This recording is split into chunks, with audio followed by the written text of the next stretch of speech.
Este é o CNN Money, o podcast que te ajuda a tomar as melhores decisões. Vamos juntos nesta quarta-feira, dia 23 de novembro. Eu, Priscila Yasbeck, na companhia de vocês, nossos queridos ouvintes, para trazer as principais informações da economia no Brasil e no mundo.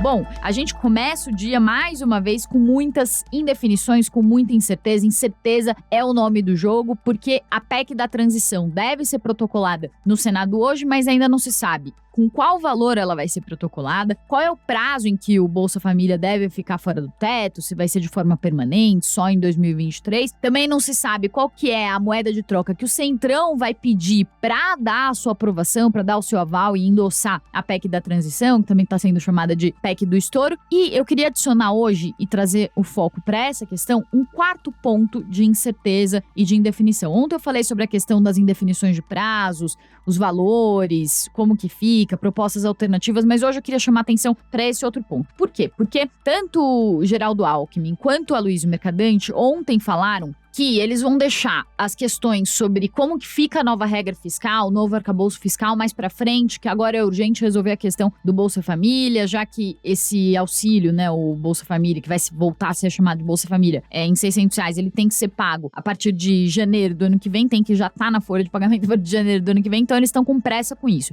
Essa foi a justificativa que eles deram, eles que estão à frente dessas negociações sobre PEC, sobre essas discussões da equipe de transição em relação a isso. Qual que é a questão? O que acontece, agora a gente lendo um pouco essas notícias com mais calma no dia seguinte, fica muito claro que eles estão falando assim, olha, a gente vai resolver agora a parte do gasto, de quanto gastar, como resolver isso, e a parte chata, o fazer as contas, o ver como cabe, a gente faz depois. Então, é meio que nem quando a gente vai, é ruim ficar comparando a situação, né, das contas públicas com as nossas finanças pessoais, mas é mais ou menos isso, ó, a gente vai no shopping agora, a gente usa o cartão de crédito, a gente paga, a gente resolve isso, depois a gente vê como que a gente faz com a fatura, é um pouco mais ou menos o que tá acontecendo. E qual que é o risco que isso traz, né? Porque quando você olha no detalhe, esse deixar pra depois, como que é o deixar pra depois? Em que forma que eles querem deixar isso pra depois? Eles querem deixar isso pra depois, tirando a regra do teto de gastos da Constituição. Então, o que acontece? Hoje a gente tem um teto completamente furado, que foi furado várias vezes no governo Bolsonaro, inclusive, essa é uma outra discussão, mas nenhum governo tá acertando em relação às contas públicas. O governo Bolsonaro também furou bastante o teto de gastos, claro que teve pandemia, que justificou no início, mas depois também foi por motivos eleitoreiros, então abriu a caixa de Pandora, furou o teto de gastos, a regra ficou mega fragilizada. E basicamente o que tá acontecendo é que essa PEC de transição, ela enterra de vez o teto de gastos, que é aquela regra que impede que as despesas subam acima da inflação de um ano pro outro, e o fato é que, ao tirar o teto de gastos, o que acontece é como se a gente tivesse as contas públicas sem regra nenhuma, sem freio. E aí, por isso que a necessidade de discutir uma nova regra. Mesmo os economistas mais fiscalistas, mais preocupados com esse lado fiscal, com a rigidez das contas públicas e tal, mesmo esses economistas já falavam que era preciso discutir a regra do teto de gastos. Mas qual que é o cenário que a gente tem com Alckmin e Mercadante falando que isso vai ficar pra depois? Eles estão deixando a parte chata pra depois e a gente não sabe exatamente como que vai ficar, quando vai ficar e como que isso vai ser discutido. O que se tem sobre essa discussão de quais vão ser as novas regras fiscais que as contas públicas vão ter é que isso deve, por enquanto, ser tirado da Constituição. Ou seja, em vez de ser uma proposta de emenda à Constituição, ou seja, uma regra blindada pela Constituição, que é mais difícil de mexer, o que acontece é que eles querem discutir isso via lei complementar. Então isso tá gerando vários questionamentos e um comentário que eu achei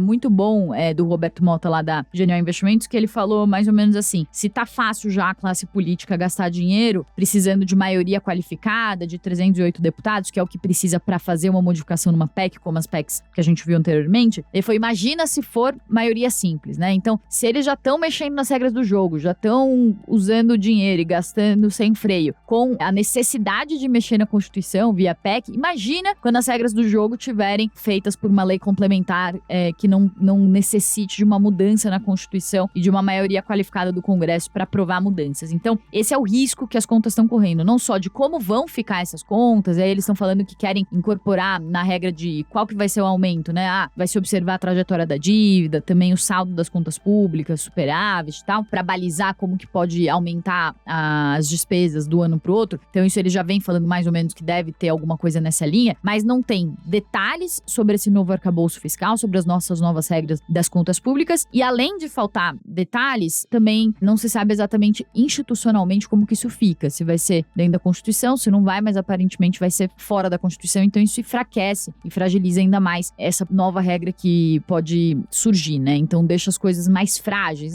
Se precisar mudar depois, fica mais fácil. Então esse é o cenário que a gente está vivendo. A gente conversou sobre esse assunto com o Aodi Cunha, que também deu sua opinião sobre essas possíveis mudanças na regra fiscal, no arcabouço fiscal, especificamente sobre essa questão de o Geraldo Alckmin ter falado que isso deve ser feito via lei complementar e não via PEC. Vamos ouvir. Fazer uma mudança de regra fiscal, deixando ela ainda mais flexível. Um histórico que o Brasil, na verdade, tem, né, de seguidamente estar mudando as suas regras fiscais, isso já aconteceu com lei de responsabilidade fiscal, já aconteceu com regra de ouro, agora está acontecendo com teto de gastos. É ruim do ponto de vista da incerteza econômica. Vale lembrar que o Brasil, de novo, né, desde 2012, 2013, começou a ter déficits primários, tem um equilíbrio fiscal muito tênue nesse ano, que dependeu de aumento de receitas ligadas à inflação, controle, quase congelamento de aumentos salariais no setor público. E então, assim,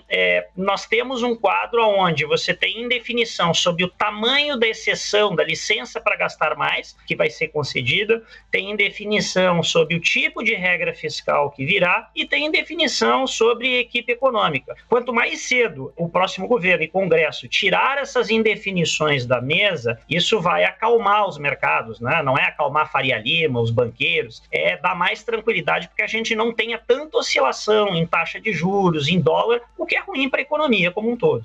Bom, um outro assunto ainda ligado a esse, ligado à macroeconomia, mas que foi importante no dia de ontem, foi a questão do bloqueio do orçamento. O governo Bolsonaro divulgou o relatório bimestral de despesas e receitas do governo e trouxe um novo bloqueio das contas públicas no valor de 5,7 bilhões, que é o quinto bloqueio do ano. Com isso, os bloqueios somam no total 15 bilhões e 400 milhões de reais em 2022. O que é o bloqueio? Tem o orçamento prevê as contas públicas para aquele ano, só que aí ao longo do ano o governo vai tendo que remanejar um pouco das verbas, vai tendo que contingenciar, como eles dizem no jargão mais técnico, algumas verbas. Por quê? Porque se faz ali uma previsão de uma certa despesa, por exemplo, das despesas previdenciárias, que é o caso agora. Aí essas despesas sobem acima do esperado, porque uma coisa é planejar quanto que vai ser a despesa com a folha de pagamento da Previdência, outra é quando veio a Previdência. Mais gente se aposentou ou pediu pensão, então isso pode, e é normal que aconteça que a previsão às vezes seja falha ou não se concretize. Então daí o governo ele precisa bloquear dinheiro de algum lugar para fazer frente a essas verbas que são obrigatórias. Além da questão da Previdência, outros dois pontos também que são as leis Aldir Blanc e Paulo Gustavo também precisaram ser complementados. Então o governo Bolsonaro até tentou derrubar as verbas,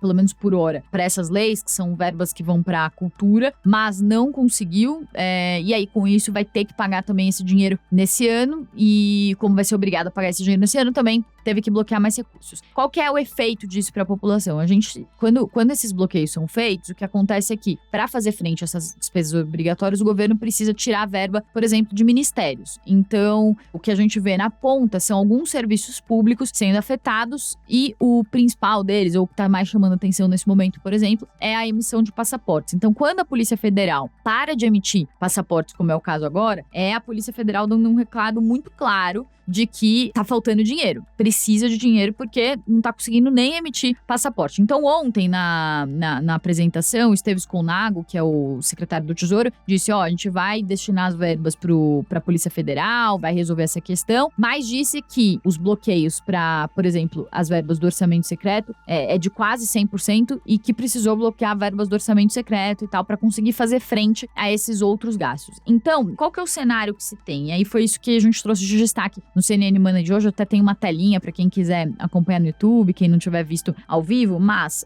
mostrando um pouco de como que estavam as emendas de relator no ano passado e como estão nesse ano. Porque uma crítica que é muito feita mas as emendas, que são aquele dinheiro do orçamento que vai para parlamentares destinarem para os seus redutos políticos, para obras e tal, mas que é muito usado por eles para conseguir capital político e se reeleger, esse dinheiro está ocupando uma parte cada vez maior do orçamento. E isso é fato. Só que aí a gente foi olhar os dados no detalhe, aí o que que acontece? As emendas de relator, do chamado orçamento secreto, que são emendas que vão para esses parlamentares, mas que não têm tanta transparência, por isso são muito criticadas, elas somaram no ano passado quase 17 bilhões de reais. Para esse ano, estava aprovado um orçamento para as emendas de relator de 16 bilhões de reais e meio. Só que até o momento só foram executadas 7 bilhões de reais. Então falta pouco mais de metade desse valor que ainda não chegou para os parlamentares. Então, essa é uma pressão muito forte que eles estão fazendo sobre o governo para conseguir liberar essas emendas que foram bloqueadas, a parte das emendas que ainda não foi liberada. E aí, se de fato esse valor ficasse, por exemplo, em 7 bilhões desse ano, seria uma queda sobre os 16,9 bi do ano passado, então uma queda de quase 60% nas emendas de relator do ano passado para esse. Por que eu tô falando disso e como isso se relaciona com o bloqueio? Os parlamentares estão fazendo uma pressão sobre o governo e sobre o novo governo para conseguir liberar essas emendas. E aí a gente volta à PEC da transição. Por quê? Porque eles querem que dentro da PEC da transição seja colocado alguma regra ali, ou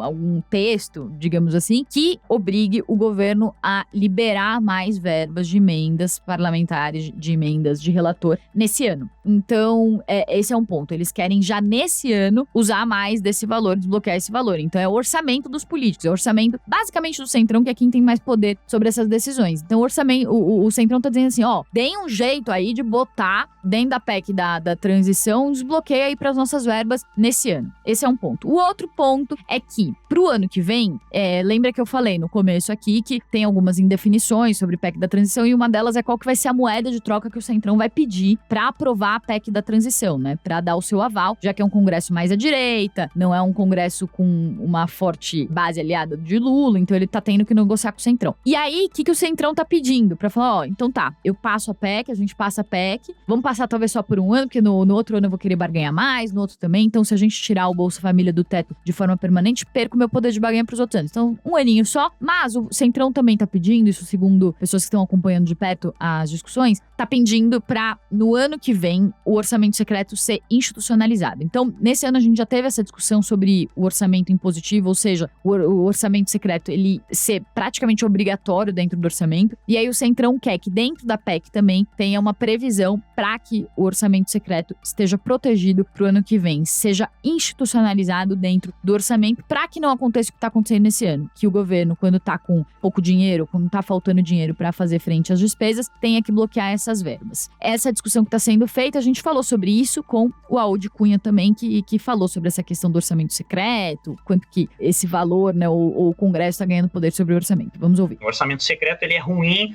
porque ele dá, principalmente porque ele dá pouca transparência. A escolha do quanto gastar e onde gastar é uma escolha soberana democrática de um governo eleito, mais o Congresso Nacional.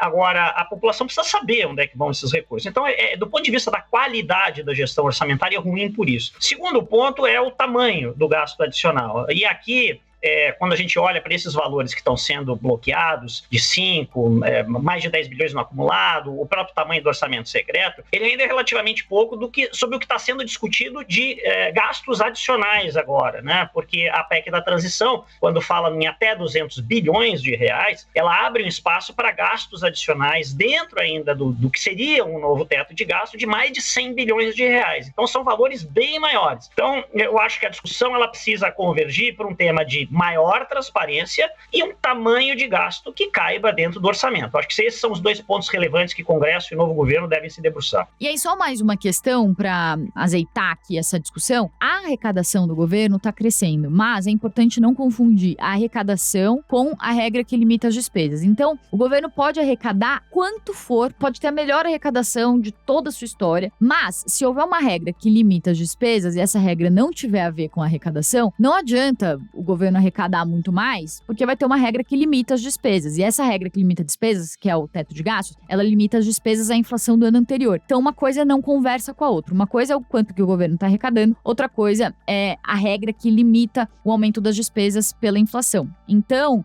é justamente essa discussão, inclusive Paulo Guedes, ministro da Economia, também defendia uma mudança na regra do teto de gastos, usando justamente esse argumento, falando, essa regra não está funcionando porque a gente está arrecadando muito e a gente não pode usar circular esse dinheiro, porque a gente tem uma regra que impede o aumento de despesas. E por que existe essa regra do teto? Que está em discussão. A questão é, gente, se o país sempre quer arrecadar mais, sair gastando tudo que arrecada, o país não faz poupança e não faz investimento. Então é um pouco isso, assim, né? Precisa ser observado com muito cuidado qual que vai ser a nova regra, porque se por um lado não dá para o governo ser muito rígido com suas contas, porque o governo é diferente do orçamento de uma família, né? O governo tem necessidades de, por exemplo, combate à fome, de recompor programas importantes, merenda escolar, farmácia popular, tem o Bolsa Família. Então, claro que não dá para comparar com o orçamento de uma família, mas também se não houver freio nenhum, o que acontece é que, e o próprio Audi falou isso hoje no programa, é que a gente tem uma deterioração de várias questões dentro da nossa economia, porque o risco fica maior e parece que as nossas contas estão mais desorganizadas. Então, o que acontece é, se não houver freio nenhum, nunca, e sempre que a gente arrecadar mais, sair gastando, não fizer poupança, não reduzir a dívida pública, porque quando a gente coloca uns certos freios nas contas, o que a gente faz é acumular mais dinheiro do que é arrecadado e conseguir, por exemplo, fazer frente ao endividamento e melhorar a trajetória fiscal do país, se tornar um país mais sólido em termos de contas públicas. Se não há freio nenhum, o que pode acontecer, e as previsões estão indicando para isso, tanto da IFE quanto da XP, é que a nossa dívida pública, que hoje está em 76%, pode subir para cima de 90% até 2031. Se a dívida pública sobe muito, o risco do país aumenta, os investidores exigem mais juros para entregar dinheiro para a gente, para emprestar dinheiro para a gente, e quando esses juros sobem, isso esfria a nossa economia. Se esfria a nossa economia, a gente acaba tendo um efeito colateral muito negativo. Além disso, tem um outro efeito ruim também, que é, se o risco aumenta muito, o pessoal tira dinheiro do Brasil, tirando o dólar do Brasil, isso gera uma oferta menor de dólar por aqui, isso gera um encarecimento do dólar, que também afeta a inflação.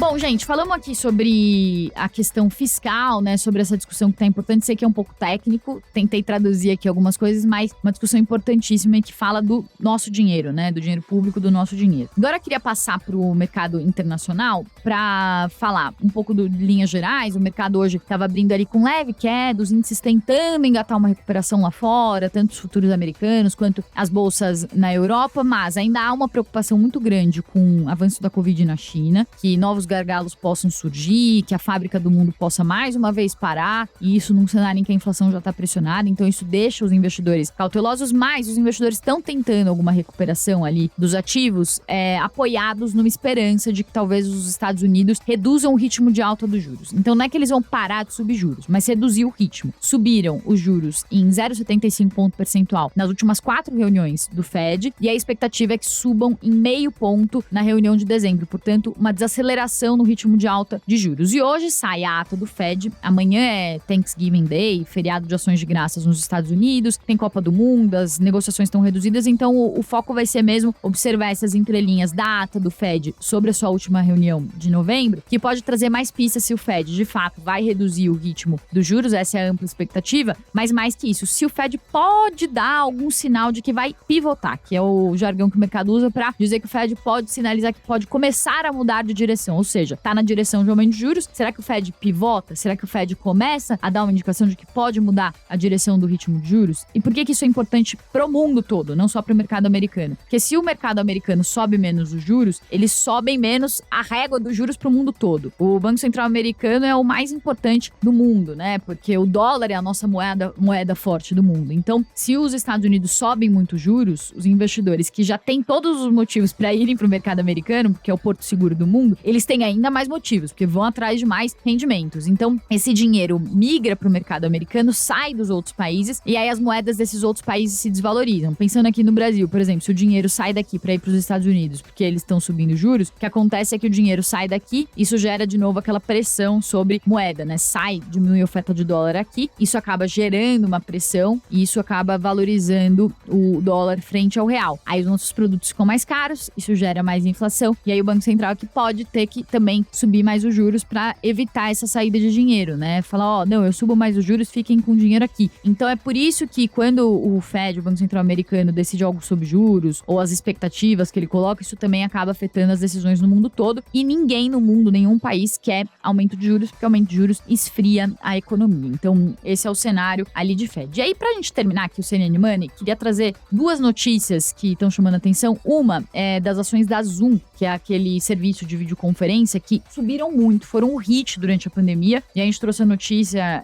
no site, também no Money de hoje, que as ações já estão caindo 90%. Então, só passando aqui por mais uma notícia de uma empresa de tecnologia que cresceu muito durante a pandemia, com digitalização, também com vários estímulos de vários países, dinheiro jorrando no mercado. E agora, quando a maré baixa, essas empresas estão passando por dificuldades. Tanto por uma questão conjuntural, de mudança de comportamento, mas também porque foram empresas que atraíram muitos investidores na euforia de alta liquidez do mercado e tal. Agora, a maré baixa, elas estão passando por dificuldades. Isso está acontecendo com outras empresas também. Bom, e aí falei rápido de Zoom, porque eu queria falar de uma outra notícia, que é da FTX. A gente falou pouco disso aqui nos últimos dias, mas o advogado que está responsável por cuidar da recuperação judicial da empresa, enfim, disse que tem ativos dentro da FTX que foram roubados ou estão faltando. As aspas, eu parei aqui para ver aqui, do advogado do James Bromley, que é responsável pela reestruturação da empresa, é a seguinte: uma quantia substancial de ativos foi roubada ou tá faltando. Então, essa história é impressionante, a história do Sam Bankman-Fried, que é o conhecido pela sigla SBF. Ele foi um sucesso fenomenal dentro do universo das criptomoedas. Ele é filho de professores de Stanford,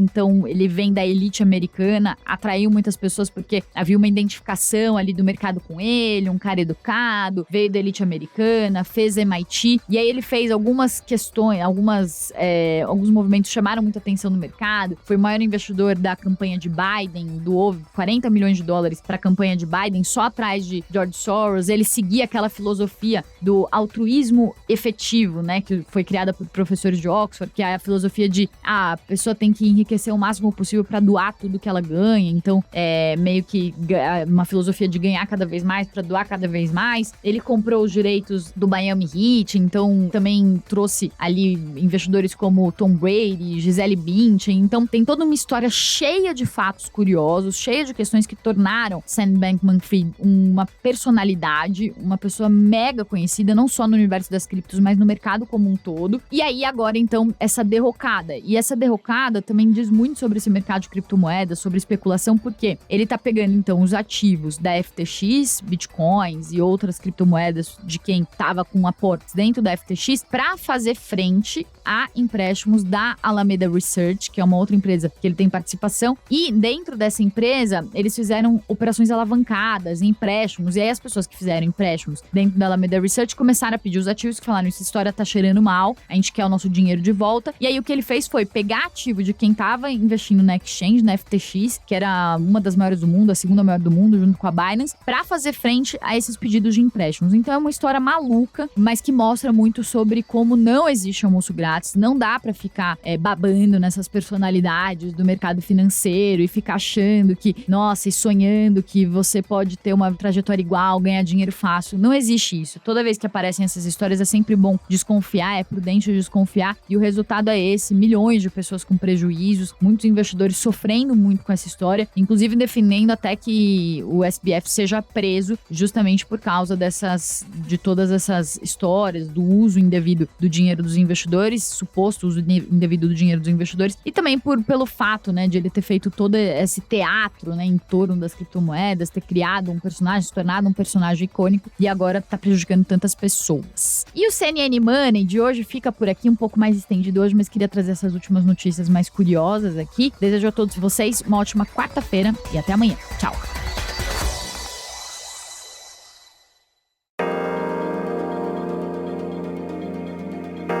Com apresentação, pauta e coordenação editorial de Priscila Yasbeck, este podcast é produzido pela CNN Brasil com edição da Maremoto. Produção: Larissa Coelho e Fabrício Julião. Edição e sonorização: Felipe Gomes. Coordenação técnica: Paula Weinder e Felipe Gomes. Coordenação de produto: Verônica Schneider. Você também pode ouvir o CNN Money no site da CNN Brasil. E aproveite para conhecer os nossos outros programas em áudio. Acesse cnnbrasil.com.br/podcasts.